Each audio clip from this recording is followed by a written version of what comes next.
What is misconduct in public office? Misconduct in public office has been described as an unusual offense where each case must be assessed individually. Here's what you need to know. Andrew Mountbatten to Windsor has been arrested on suspicion of misconduct in public office too. But what is the offense? Misconduct in public office refers to serious willful abuse or neglect of powers relating to the role in public office, according to the Crown Prosecution Service, CPS. It states there must be a direct link between the misconduct and an abuse of those powers or responsibilities without reasonable excuse or justification. Andrew has consistently denied any wrongdoing. Follow Live updates. Joshua Rosenberg, a legal commentator, told Sky News that it is an unusual offense because it's one created by the judges, laid down by the courts over many years instead of statute. He said, "For that reason, there isn't actually a maximum penalty at all. It's life imprisonment because Parliament has never actually set a maximum. What it actually boils down to is whether the police have evidence that Andrew Mountbatten to Windsor willfully misconducted himself as a trade envoy to such a degree as to amount to an abuse of the public's trust in him." The CPS website states there is no simple definition of a public officer, meaning each case must be assessed individually. This includes taking into account the nature of the role, the duties carried out, and the level of public trust involved.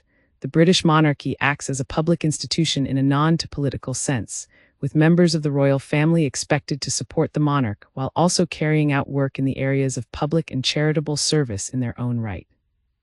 Due to the complicated nature of the offense, Mr. Rosenberg said the government is trying to replace it with a new law, the Public Office Accountability Bill, which is currently going through Parliament. Part of the bill covers misconduct in public office, stating that a person commits an offense if they use their office to obtain a benefit, whether for themselves or somebody else, or to cause somebody else to suffer a detriment.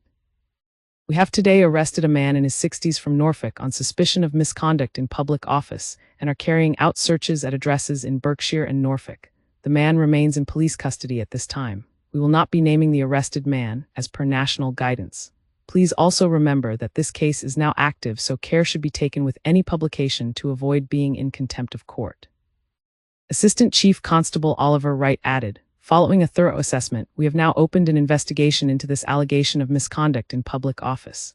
It is important that we protect the integrity and objectivity of our investigation as we work with our partners to investigate this alleged offense. We understand the significant public interest in this case, and we will provide updates at the appropriate time." How long can police hold Andrew? It remains unknown where Andrew is being held or what time he was arrested, but suspects are typically held for 24 hours and are then either charged or released pending further investigation. Technically, the longest the former prince can be held by police is 96 hours. However, this would require several extensions from senior police officers and a magistrate's court. For an extension to be applied, the court must be satisfied that the detention is necessary to secure or preserve evidence, the investigation is being conducted diligently, and the offense is serious.